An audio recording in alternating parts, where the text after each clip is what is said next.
igreja. Amém? Vamos lá, primeira carta de João, capítulo 4, de 1 a 20. Vamos ler todo o texto.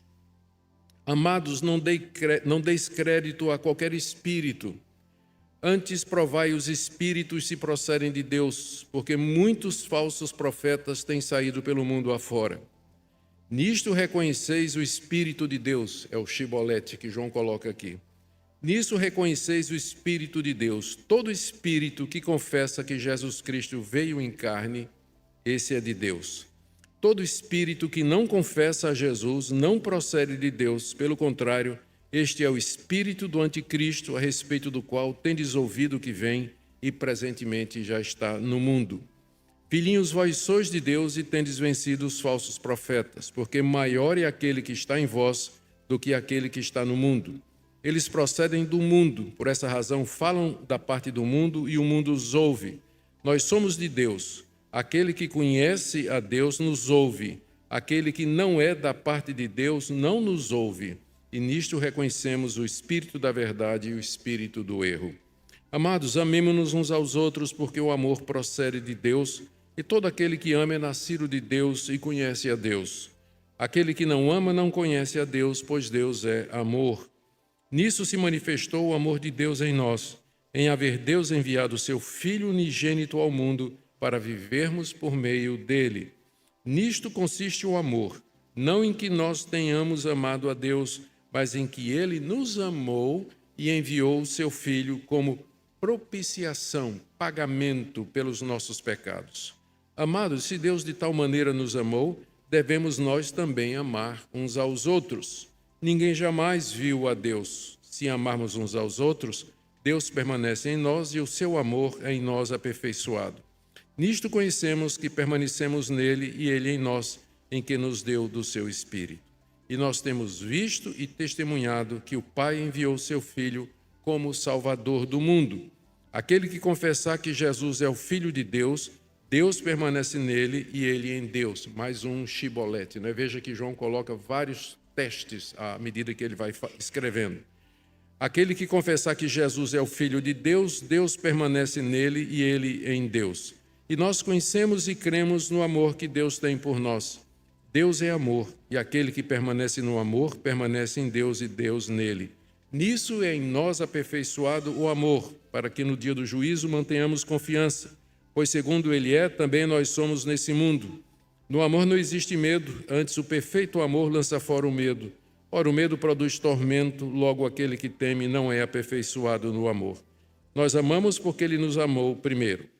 Outro chibolete, agora no verso 20. Se alguém disser, amo a Deus e odiar seu irmão, é mentiroso, pois aquele que não ama seu irmão a quem vê, não pode amar a Deus a quem não vê.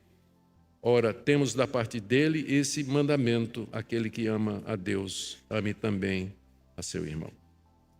Pai querido, estamos diante da Tua palavra e nós pedimos que o Senhor ilumine o nosso entendimento, para que nós possamos compreender o sentido dela e a sua aplicação para nós hoje.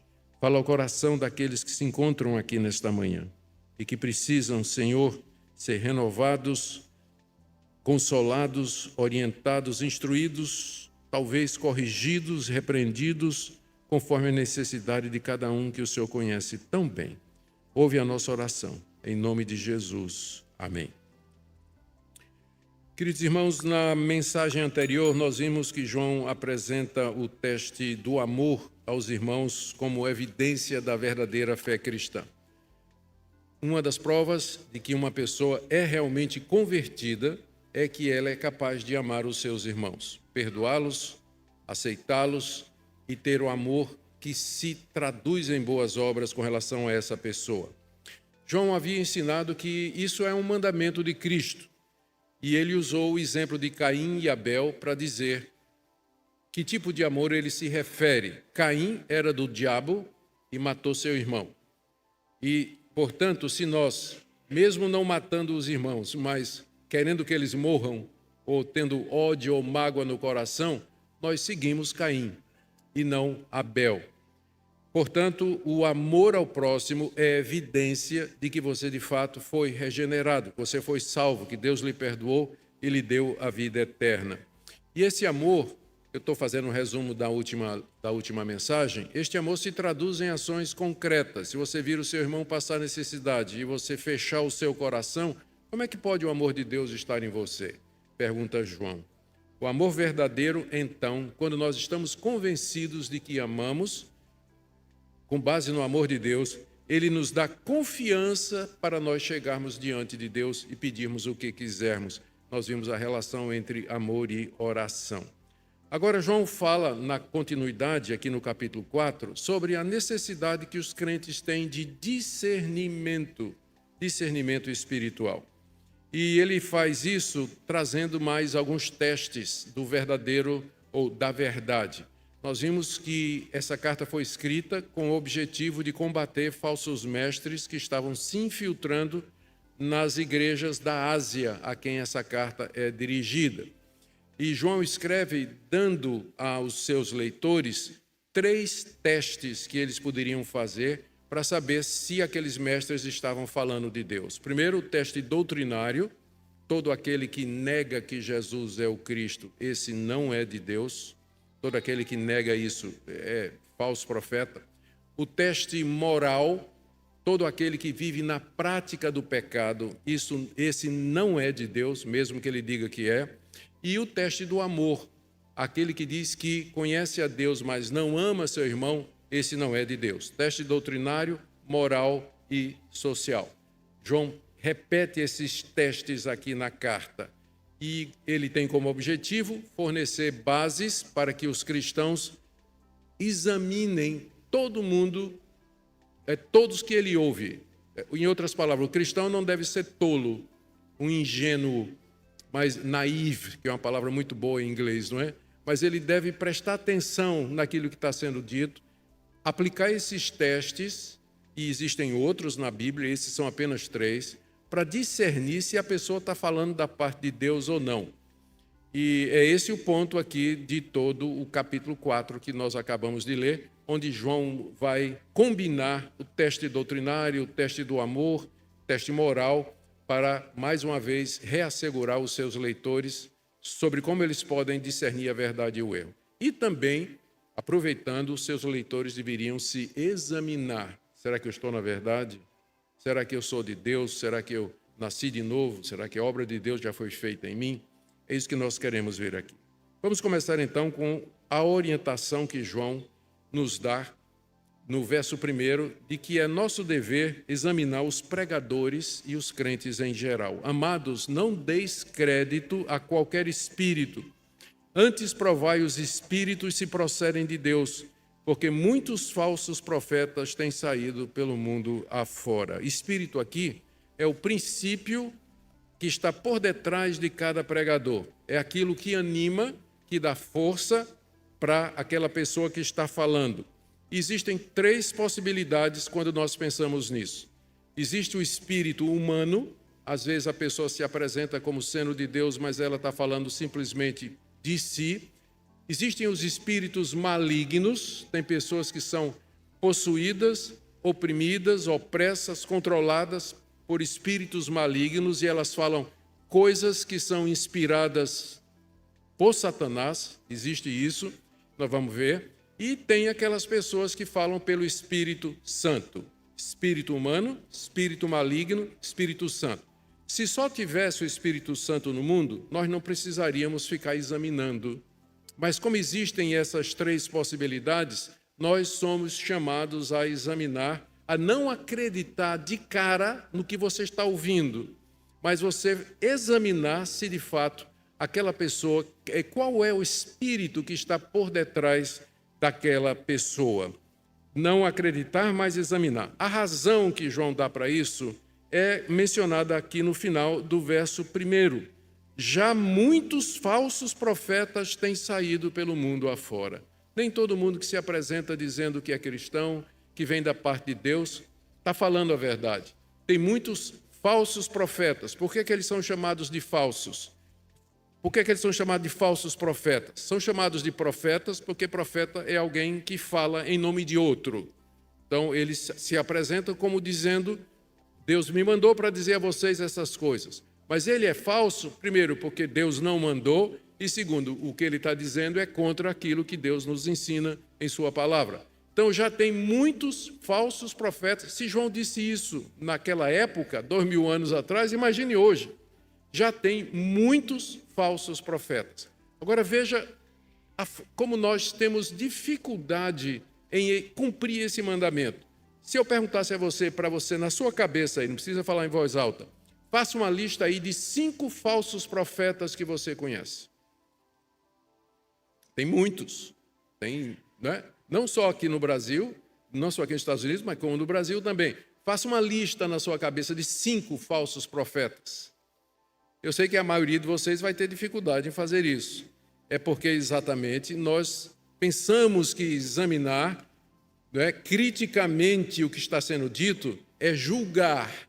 E a Bíblia diz, não julgueis. Então muita gente diz assim, mas pastor, né, a Bíblia não diz, não julgueis.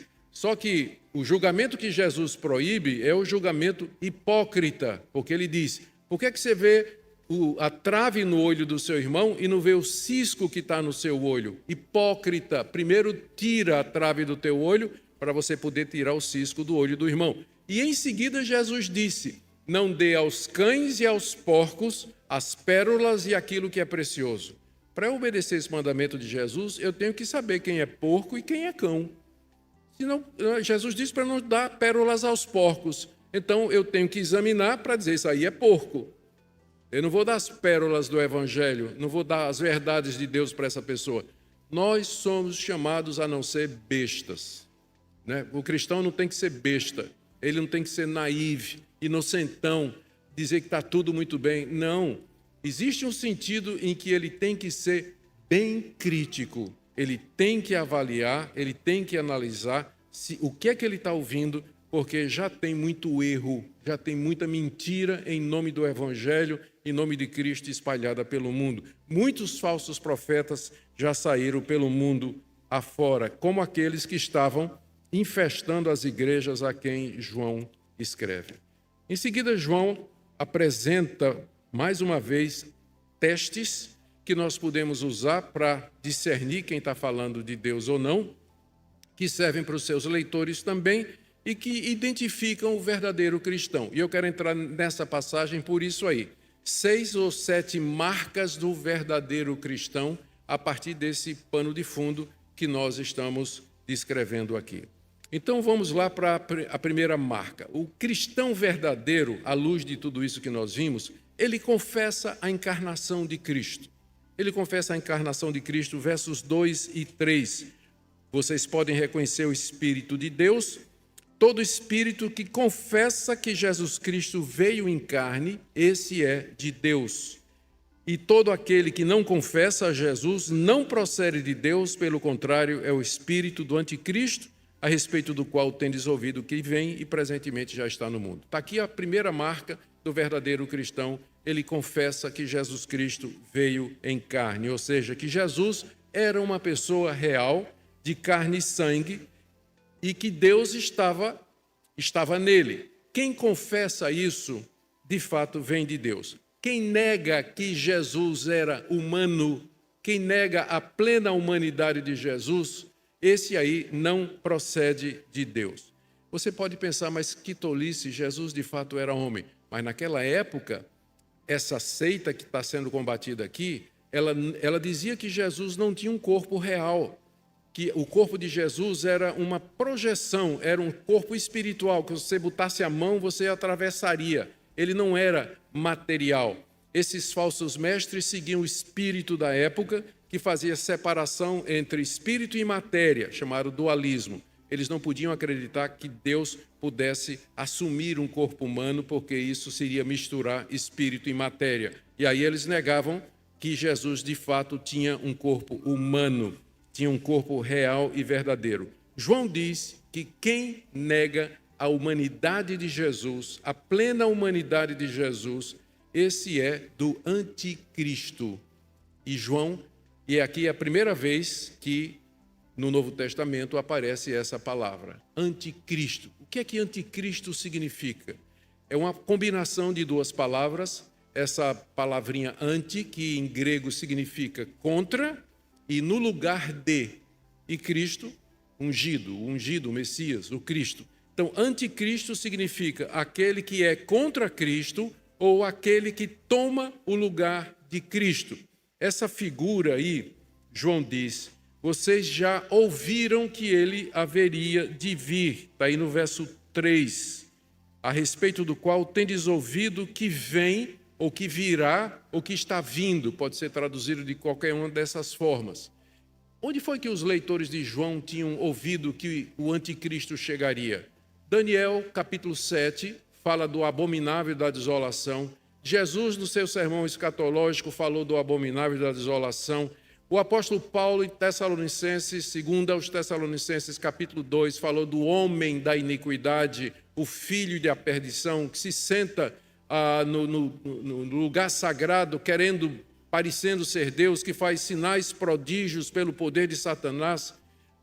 Então, os leitores de João já tinham ouvido a respeito do anticristo. Há diferentes interpretações no meio reformado sobre o anticristo. Alguns dizem que essa passagem de João, ela já se cumpriu lá na invasão dos romanos no ano 70, e outros dizem que ainda o anticristo haverá de se levantar. Não importa antes ou depois, o que importa é que o espírito do anticristo já está presente no mundo, ou ainda está presente no mundo, como João diz aqui. E como esse espírito do anticristo se manifesta? Através de pregadores, através de pastores, através de teólogos, escritores, influencers, blogueiros que vão dizer para você que Jesus Cristo não era verdadeiro homem e que, portanto, ele também não era aquilo que a Bíblia diz que ele é, o Filho de Deus, aquele que veio para ser o nosso Salvador. O verdadeiro crente, ele rejeita isso e ele afirma a encarnação de Jesus. Jesus nasceu da Virgem Maria, foi gerado pelo Espírito Santo da Virgem Maria e ele tem uma natureza humana igual à minha. Ele é uma pessoa de carne e osso como você e como eu. Nós vamos ver porque que isso é importante daqui a pouco. E quem professa isso, de fato, é filho de Deus. Quem nega isso é o anticristo. Ele está possuído ou guiado pelo espírito do anticristo. E esse é o teste que João coloca aqui. Já ele está se manifestando no nosso meio. Segunda marca do verdadeiro cristão, na lista, no texto que nós estamos lendo, é que ele ouve e segue o ensino dos apóstolos. Ele ouve e segue o ensino dos apóstolos. Jesus escolheu 12, Judas substituído por Matias, chamou Paulo em seguida, para através deles revelar a verdade a respeito do seu Filho Jesus Cristo. Esses apóstolos foram testemunhas oculares da vida, morte e ressurreição de Jesus. E eles nos deram esse testemunho por escrito. O Novo Testamento é o legado dos apóstolos, é o testemunho deles por escrito. Quem é de Deus, ele vai ouvir esse testemunho e ele vai receber a palavra dos apóstolos. Veja bem, você não viu Jesus. Como é que você sabe a respeito de Jesus? Você sabe a respeito de Jesus com base no testemunho dos 12 e de Paulo, que escreveram o Novo Testamento e falaram tudo aquilo que a gente pode saber a respeito de Jesus. Quem é de Deus vai ouvir a palavra dos apóstolos, como está aqui no Novo Testamento, e vai seguir. E nós já vimos aqui, não é, que os falsos mestres, eles ensinavam que Jesus não era feito de carne, que uma vida em pecado não faz diferença e que necessidades físicas das pessoas também são irrelevantes, e eles até reivindicavam ter um conhecimento secreto que somente eles tinham e que podia salvar. Esse tipo de apelo e mensagem estava se tornando muito popular no mundo da época, e estava encontrando abrigo, inclusive, nas igrejas, para quem João está escrevendo. Como é que poderia explicar isso, não é? Como é que João poderia explicar isso aos leitores e evitar que eles caíssem nesse erro? O ponto que João introduz aqui é o seguinte: primeiro, seus leitores eram de Deus. São alguns pontos, veja só, a partir do verso 4. Filhinhos, vocês são de Deus. Que segurança, não é? A gente ouvir isso do apóstolo João, vocês são de Deus, vocês não são do inimigo das nossas almas, mas vocês pertencem a Deus. Segunda coisa que ele diz, vocês já venceram os falsos profetas. Em que sentido já venceram o falso profeta? Porque não estavam seguindo o que os falsos profetas estavam dizendo. Então, já tinham vencido os falsos profetas. Terceira coisa, a razão pela qual eles tinham vencido os falsos profetas é porque maior é aquele que estava neles do que aquele que estava no mundo. Verso 4. João se refere ao Espírito Santo. Nós, quem é de Deus, tem o Espírito Santo. E o Espírito Santo é mais forte do que o espírito do anticristo que já está presente nesse mundo. Se você é de Deus, o Espírito Santo habita em você, e pelo poder do Espírito Santo você vai discernir a verdade e o erro, e você não vai seguir o falso ensino. Às vezes um crente verdadeiro ele pode estar equivocado sobre pontos secundários de doutrina, tipo estrutura da igreja, dons espirituais, papel da mulher na igreja, a relação da igreja e do Estado. Às vezes um crente verdadeiro ele pode estar equivocado nessas questões, mas ele nunca vai estar equivocado com relação a essa verdade central a respeito de Jesus, que Jesus é o Filho de Deus que se tornou carne, que ele morreu na cruz, morreu de verdade, ressuscitou com um corpo humano glorificado e vive assim até o dia de hoje. Então, todo crente verdadeiro vai confessar isso, porque é obra do Espírito Santo em seu coração. Maior é aquele que habita em nós do que aquele que está no mundo, que é o anticristo. A quarta coisa que João diz aqui é que o sucesso dos falsos profetas, que tinham muitos seguidores já no primeiro século, é porque eles não eram de Deus e falavam do mundo, falavam da linguagem do mundo. Por isso o mundo o ouvia e o mundo seguia. A palavra mundo aqui significa não as coisas criadas, mas significa a humanidade perdida sem Deus. Por que é que esses falsos profetas tinham tantos seguidores? Você nunca se pergunta isso? Meu Deus, por que que as igrejas que pregam a Bíblia às vezes são tão pequenas e aí você tem falsos profetas, gente que é mercenária, que ensina doutrina errada, a igreja lotada, gente que saindo pelo ladrão, como a gente costuma dizer, não é? Como explicar isso aí? João explica aqui no verso 5. Eles procedem do mundo. Por essa razão, falam da parte do mundo e o mundo os ouve. Eles têm um discurso que as pessoas gostam de ouvir. Eles falam aquilo que vai consolar pecadores a continuarem no seu caminho de pecado. Eles não falam de arrependimento, mudança de vida, juízo de Deus, céu, inferno, a necessidade de arrependimento fica faltando nesses pregadores. O que eles pregam é prosperidade, bênçãos materiais, saúde, vitória e tudo aquilo que você precisa aqui nesse mundo. Sobre a pessoa de Cristo, o que ele fez na cruz, quase nada.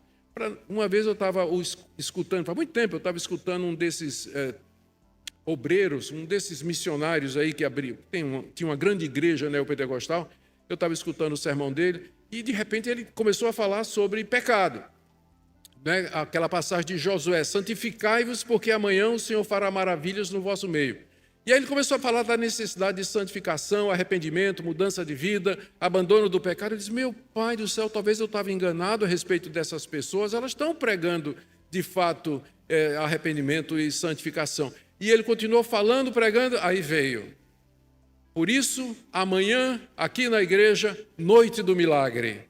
Venha para ser abençoado, Deus vai derramar milagres e bênçãos sobre você e tal, né? Aí, quando você coloca essas duas coisas juntas, adivinha qual que sai perdendo? Verdade bíblica. O que sai ganhando é aquilo que agrada, é aquilo que as pessoas desejam, a razão pela qual elas lotam essas igrejas, porque os falsos profetas são do mundo, falam das coisas que agradam o mundo, por isso o mundo ouve.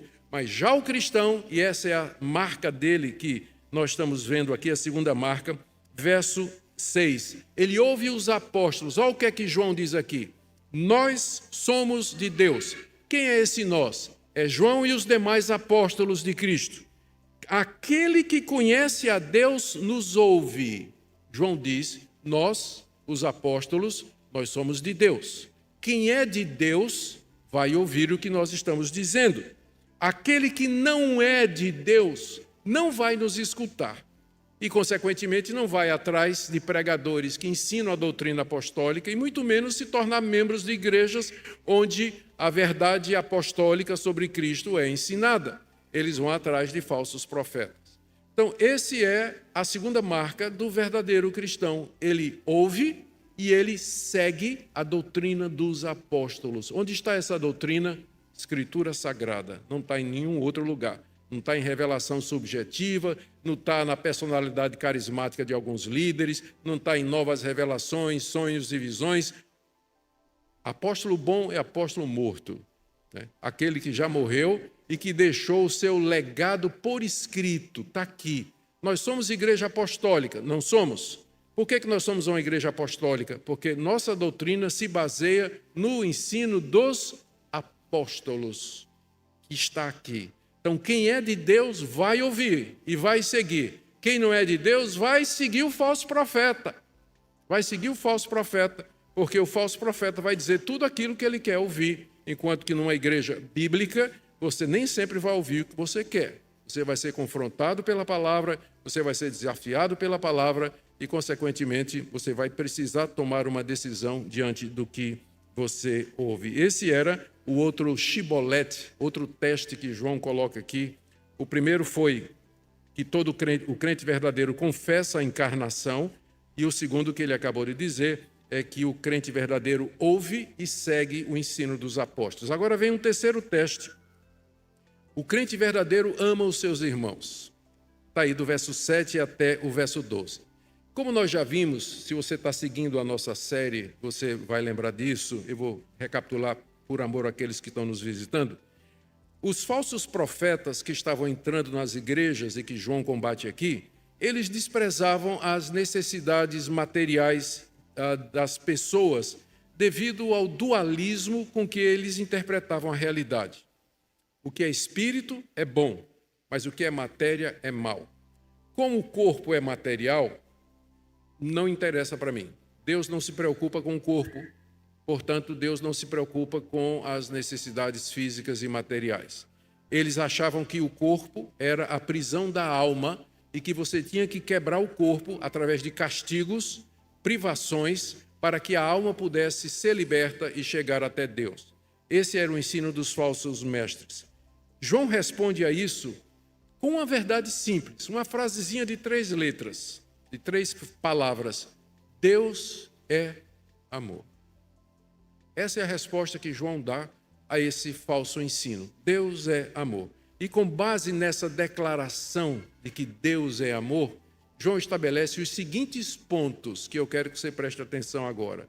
Se Deus é amor, primeiro, nós devemos amar uns aos outros, porque todos nós dizemos que conhecemos a Deus e que seguimos a Deus. Está aí no verso 7. Amados, amemo-nos uns aos outros. Vamos amar uns aos outros. A razão é que o amor procede de Deus e, portanto, todo aquele que ama é nascido de Deus e conhece a Deus. Você pode dizer, mas então os descrentes, pessoa que não conhece a Deus, ele não é incapaz de amar? Eles têm algum sentimento pelas outras pessoas, por conta da graça comum que Deus derrama sobre toda a humanidade. Mas o amor verdadeiro, ele parte de um coração que já foi alcançado pelo amor de Deus. Eu amo porque Deus me amou primeiro. Se você tenta amar sem esse pressuposto, você não vai conseguir. O amor de muita gente é simplesmente um amor egoísta.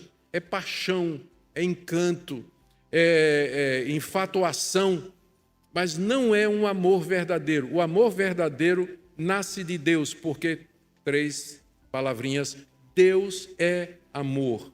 Só pode haver amor verdadeiro se vier de Deus, tomando você, moldando você, e aí você pode amar, porque você é amado por Deus e ama a Deus. Então, se você tirar Deus da jogada, não há amor, mas somente egoísmo, paixão, desejo, infatuação e outras coisas que não permanecem nem têm sólido fundamento.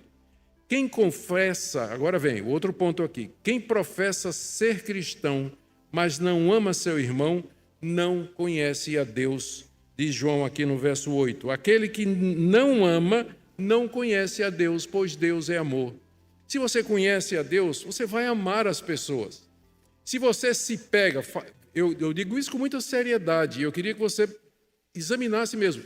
Se você se pega detestando uma pessoa, você não vai usar a palavra ódio porque é muito forte e você sabe que é errado, mas você é completamente indiferente para com aquela pessoa, você tem sentimentos negativos com relação àquela pessoa, examine e você não consegue perdoar aquela pessoa. A pessoa pode até ter feito coisas ruins contra você, mas você não consegue perdoar aquela pessoa ou fazer o bem se aquela pessoa tiver necessidade. Cheque o seu coração e o seu relacionamento com Deus, porque pode ser um indício de que você não sabe dizer chibolete, você só diz cibolete.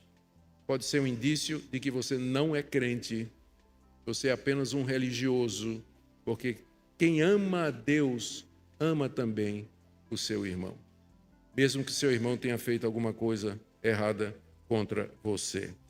Terceiro ponto aqui que eu queria que você percebesse está nos versos de 9 a 10. O amor de Deus por nós se revela na vinda de Cristo ao mundo.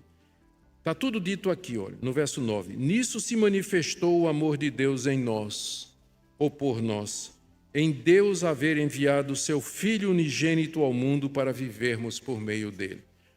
João primeiro disse, Deus é amor. O que é que isso significa, João? Como assim que Deus é amor? Aí João continua. Deus é amor porque ele tomou seu Filho unigênito, seu único Filho, e enviou ao mundo para que pecadores como vocês e como eu pudéssemos ter a vida eterna. Então, amor é isso.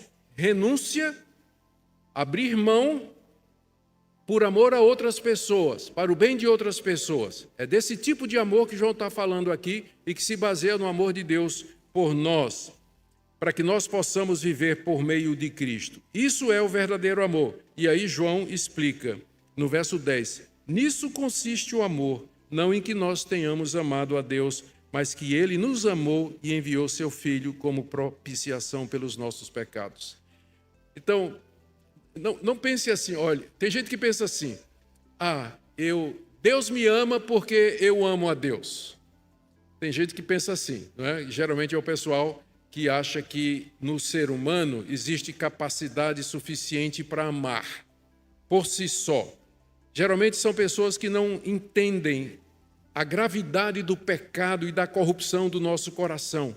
Nós não temos como amar a Deus por nós mesmos. Nosso coração, por natureza, é inimigo de Deus. Nós não queremos Deus. Eu quero ser o dono da minha vida. Eu não quero seguir regras e normas que Deus determina. Eu não quero ser um moralista. Eu não quero ser religioso. Eu não quero nada disso. Eu quero mandar na minha vida, fazer o que eu gosto, desfrutar do jeito que eu quero a minha vida. Nosso coração é inimigo de Deus. Se você ama a Deus, foi porque Deus lhe amou primeiro. E Ele veio até você pela palavra dos apóstolos, mudou o seu coração para que você pudesse amá-lo. Deus primeiro nos amou. Por isso que nós dizemos, a salvação é obra da graça de Deus, não é fruto de obras, não é fruto de mérito, de merecimento que você não tem nenhum, nem eu. Mas é Deus vindo, amando o pecador, mudando o coração dele e habilitando-o a crer em Deus. Nós o amamos porque ele amou primeiro. E em que consistiu esse amor dele? Mandar o seu Filho, como diz o verso 10, como propiciação pelos nossos pecados, como pagamento pelos nossos pecados. Você é um pecador, como eu sou. Somos culpados diante de Deus e merecemos a morte e o juízo da parte de Deus.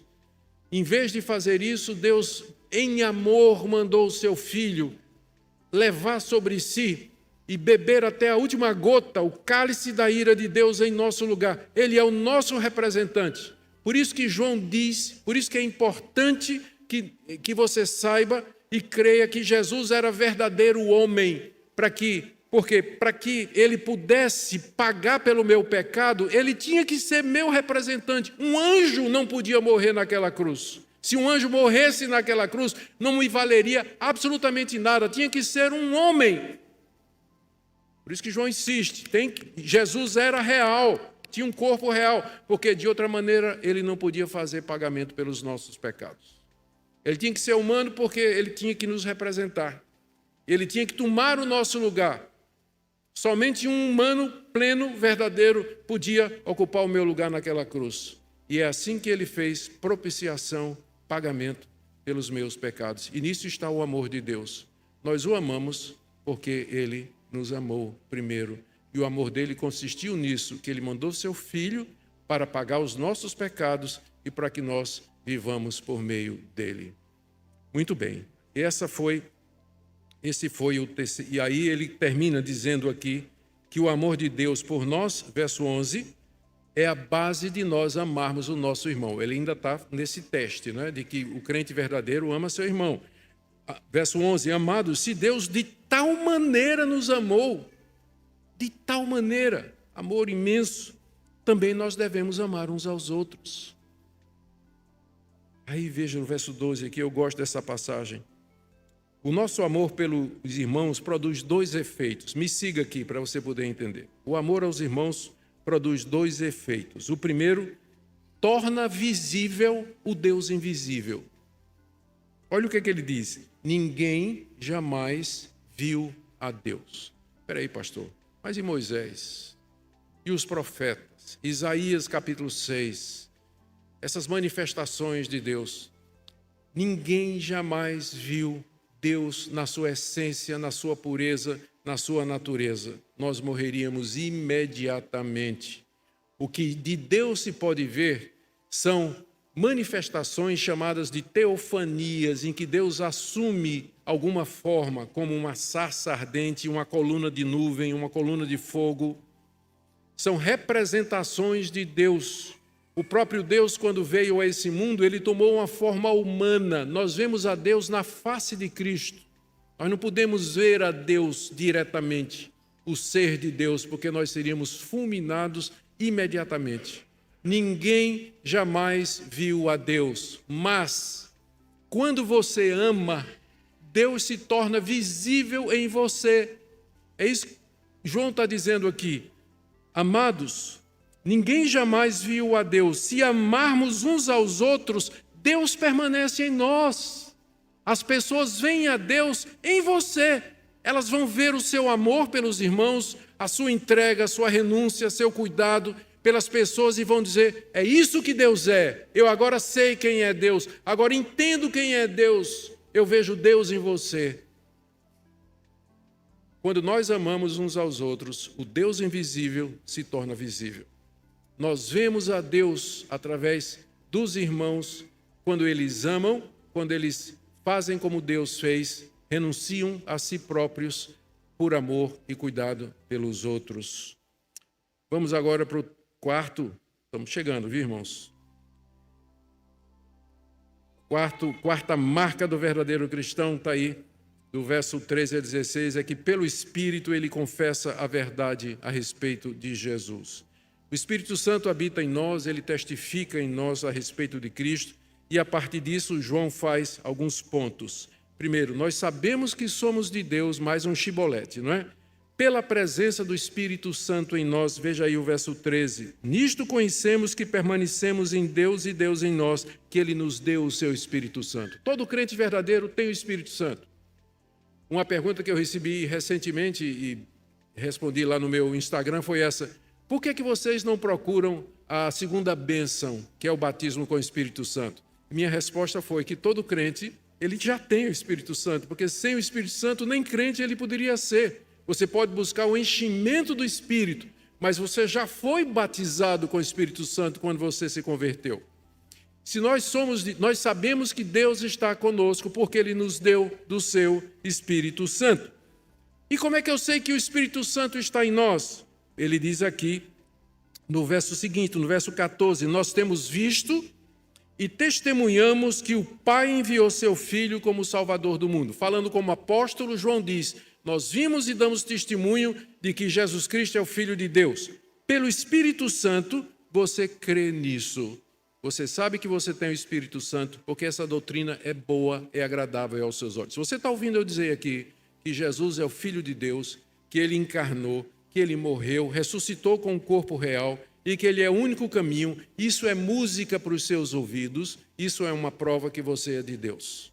Porque é o Espírito Santo que faz isso. Mas se você ouve essas coisas, se você desfoca, isso não é interessante para você, você não vê valor nisso, não vê importância nisso, pode ser o cibolete, que é um sinal de que você não é um verdadeiro cristão. Porque o verdadeiro cristão, pelo Espírito Santo, ele recebe, aceita e confessa a verdade de Cristo, baseado no testemunho dos apóstolos, como vimos aqui no verso 15. Aquele que confessa que Jesus é o Filho de Deus, Deus permanece nele e ele em Deus. Deus é amor, continua João. Isso significa duas coisas, verso 16. Nós cremos e conhecemos no amor que Deus tem por nós. Deus é amor, e aquele que permanece no amor, permanece em Deus e Deus em nós. Nós cremos no amor que Deus nos tem, e o fato de crermos nisso é uma prova de que nós estamos em Deus. Queridos, não existe talvez um teste mais severo do que esse, que é o teste do amor. Amarmos os irmãos. Eu sei que vários de vocês estão com dúvidas e tem na cabeça de vocês a imagem de alguém, à medida que eu estou falando aqui, dizendo que se nós somos de Deus e conhecemos a Deus, nós temos que amar as pessoas. Pastor, aquela pessoa me fez muito mal, nunca pediu perdão. Eu sou maltratado todo dia na minha casa pelo meu marido me maltrata, me assedia verbalmente. Então minha esposa me insulta, me trai, ou então lá no trabalho eu sofro bullying dos meus colegas, do meu patrão. Na escola eu sofro bullying. Eu que sou adolescente, sou jovem lá na escola, quando eles descobrem que eu sou crente, eu sofro bullying. Como é que eu posso cumprir esse mandamento? Não se trata de sentimento, mas se trata de uma decisão. Deus é amor. E Deus amou você, você sendo inimigo de Deus. Quando Deus amou você, você não era uma coisinha legal para ser amada, não. Você era repulsivo, nojento aos olhos de Deus, coberto de pecado, imundo aos olhos de Deus. Deus lhe amou nessa situação. E você então deve amar. Quem só ama os seus amigos, quem só ama os que você gosta, os descrentes fazem isso também. Foi Jesus que disse isso, né? Se amais somente os que vos amam, que galardão tereis? Porque até os ímpios fazem a mesma coisa. E ele disse que tem que amar inclusive os seus inimigos. Isso não significa que você tem que conviver com eles, mas significa que você vai orar por eles, significa que você vai perdoá-los, que você vai, se puder fazer o bem, você vai fazer o bem, porque foi isso que Deus fez por você. Isso que Deus fez por você. Deus é amor, e isso significa que quem conhece a Deus vai amar também os seus irmãos em primeiro lugar e as pessoas em geral. Agora vamos para o quinto ponto, e eu tenho certeza que esse aqui vai mexer com todo mundo, inclusive já mexeu comigo. O crente verdadeiro, ele não tem mais medo de Deus, nem agora, nem no dia do juízo. Veja aí, no verso 17 e no verso 19. Nisto é em nós aperfeiçoado o amor, para que no dia do juízo mantenhamos confiança. Verso 18. No amor não existe medo, antes o perfeito amor lança fora o medo. O medo produz tormento, aquele que teme não é aperfeiçoado no amor. João agora faz uma relação entre amor e medo, que é muito clara e lógica. O que ele está dizendo aqui é o seguinte: Deus ama você. Se você de fato ama a Deus, isso significa que você não tem mais medo dele. Você não tem mais medo dele aqui, de que ele vai castigar você, destruir você, de que ele tem planos terríveis para você, mandar você ser evangelista lá na faixa de Gaza, por exemplo. Deus tem esse tipo de plano para a sua vida. Não. E medo do futuro. Quando eu morrer, o que é que vai acontecer? Será que eu vou para o céu ou eu vou para o inferno? Deus vai me castigar, Ele vai me dar a vida eterna? Se você ama Deus, você não vai ter medo dele. nem aqui e nem com relação ao futuro. Agora eu quero que você sonde o seu coração. Quando você pensa em Deus, pensa no dia do juízo, ou pensa mesmo agora no presente, você está sempre olhando, né, por cima do ombro, né, para ver se Deus está lhe perseguindo, para lhe castigar, lhe maltratar por alguma coisa que você tenha feito? Quando você pensa na morte, o que é que você sente? Você vê a morte como sendo alguma coisa que vai lhe levar para um local de sofrimento, de tormento? João está dizendo que o verdadeiro amor lança fora o medo, isso é o medo de Deus. Se você de fato ama a Deus, você está consciente do amor de Deus, você não vai ter medo de Deus, medo do juízo de Deus aqui nesse mundo e nem no futuro, quando houver o julgamento final, quando todos comparecerem diante de Deus. E não existe uma coisa melhor para nós, não existe nada mais precioso do que você não ter medo de Deus. Se você tem medo de Deus, pode ser por algumas coisas. Primeiro, você fez alguma coisa que você sabe que está errado e você não colocou em ordem. E aí, é claro, você fica com medo de que a qualquer momento você vai olhar no retrovisor e vai ver a luzinha azul atrás de você. Me pegou. Não é? Você fica olhando no retrovisor, o tempo todo, olhando no retrovisor. Se você tem culpa, o olho é no retrovisor o tempo todo, para ver se... não é? Fica com medo disso. Então, se você tem medo, examine a sua vida. Por que você está olhando no retrovisor o tempo todo? O que é que você fez? É preciso que você se reconcilie com Deus.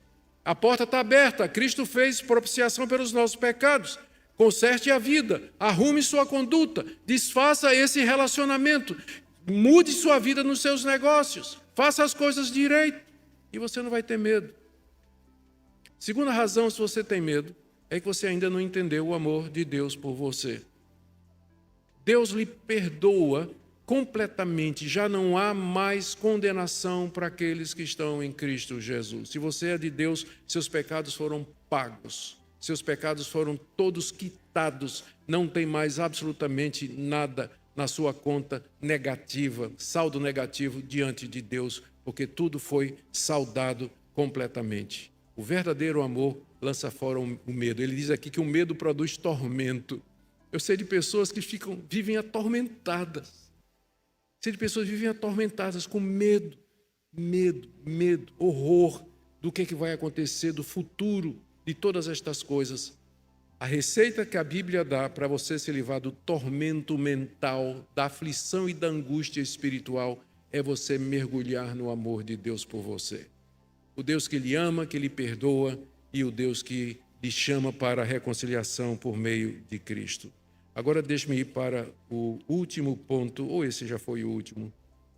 Não, o último, que eu tenho que dizer. Quem é de Deus não odeia seu irmão, né? Verso 20 até o verso 21. Se alguém disser amo a Deus e odeia seu irmão, é mentiroso. E olha o argumento de João. Se você não ama seu irmão a quem você vê, como é que você vai amar a Deus a quem você não vê? Olha que argumento interessante. Você vê seu irmão e você não consegue amá-lo. Ora, se você não consegue amar uma pessoa que você vê e que você pode fazer o bem, se reconciliar, como é que você vai amar Deus a quem você não vê? Então alguma coisa está errada aí. Se você ama o Deus que você não vê, mas que você sabe que é real, você vai amar seu irmão a quem você vê. O que é que significa no contexto todo, partindo para a conclusão, o que é que significa no contexto todo esse amor aos irmãos? Não é simplesmente cantar que você ama seu irmão na igreja, não é declarar isso, de que você é crente e ama seu irmão, mas como Deus nos ama de maneira concreta, fazer a mesma coisa. Pode significar meter a mão no bolso e ajudar seu irmão financeiramente, pode significar ser amparo e apoio psicológico, espiritual para ele em momentos de aflição, pode ser ir visitá-lo lá no hospital, pode ser reconciliar-se com ele e você brigou, bloqueou ele lá no Instagram, bloqueou lá no Zap, né? não quer saber de conversa, desbloqueia, procura aproximação se for possível. Paulo diz, o quanto estiver em vós, tende paz com todos os homens. às vezes não está em nós, depende do outro, mas na sua parte, você fez tudo o que era possível para a reconciliação, para viver em paz com seus familiares, seu marido, sua esposa, seus filhos, seus pais, seus chefes, seus colegas de trabalho, seus colegas da faculdade, na escola. É isso que é amar. Amar de verdade, não de boca, mas de palavras e atos. Essa é a marca do verdadeiro crente. Ele não odeia a seu irmão. Termino com algumas aplicações. Em primeiro lugar, para vocês que estão aqui nessa manhã e que durante todo o sermão aquela pessoa não saiu da sua cabeça. Espero que você saia daqui hoje com o propósito de se reconciliar, de resolver o que pode ser resolvido com essa pessoa que não saiu da sua mente durante todo o sermão, que você se lembrou toda vez que eu toquei na questão do amor e na questão da mágoa. Segunda coisa, para muitos de vocês aqui não leem a Bíblia regularmente, não leem, passam a semana toda e não leem a Bíblia. Vocês notaram que tudo que nós sabemos sobre Cristo, toda a força que nós precisamos, vem do testemunho dos apóstolos. E você não vai receber isso direto, num download divino, direto de Deus para a sua cabeça. Você tem que ler a palavra de Deus, você tem que buscar a palavra de Deus, ler a Bíblia todo dia. Todo dia ler o testemunho dos apóstolos, porque é dessa maneira que você vai se fortalecer na fé e evitar ser levado pelo falso profeta. Tem muita gente que sai da verdade e vai seguir o falso profeta simplesmente porque não conhece a palavra de Deus. Tem gente aqui, talvez, que veio de igreja, onde aprendeu a vida toda que doutrina não importa, a letra mata e o Espírito vivifica. Não, o Espírito Santo, através da letra, vivifica. As duas coisas são importantes, vida espiritual, doutrina. Veja a importância da doutrina aqui, particularmente a respeito da pessoa de Cristo Jesus. Também pode ter gente aqui com medo de Deus. E eu queria, nessa manhã, convidar você a refletir no fato de que o amor de Deus consiste em pegar pecadores como você e eu, reconciliar-se com eles, justificá-los com base na justiça de Cristo, recebê-los como filhos e tratá-los como tal. Você pode desfrutar da paz com Deus, do amor e da alegria de ter um relacionamento com Deus. E, finalmente, para todos aqueles que estão aqui e que acham que o crente não deveria ser crítico, eu espero que essa palavra nessa manhã mude a sua opinião. É crítico no bom sentido, né?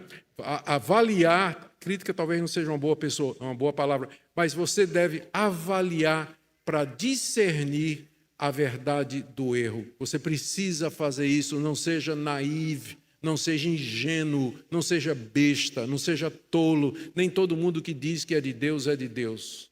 E é por isso que a Bíblia nos dá todos esses testes. Que Deus nos abençoe, que nós sejamos um povo que cresce, um povo que busca a Deus, que o ama e quer fazer a vontade dele. Amém, queridos? Vamos ficar em pé, nós vamos orar. Depois nós teremos mais um cântico pela nossa equipe e nós terminaremos o culto de gratidão e louvor ao nosso Deus. Nosso Deus, aplica essa palavra ao nosso coração. Te agradecemos pelo testemunho dos apóstolos. Nós pedimos a Deus que o Senhor sonde profundamente o coração de todos que estão aqui. Tu sabes, ó Deus, que a nossa vida como imigrante, às vezes, a busca da segurança financeira, legal, física e da prosperidade pode se tornar objetos ou obstáculos no nosso caminho.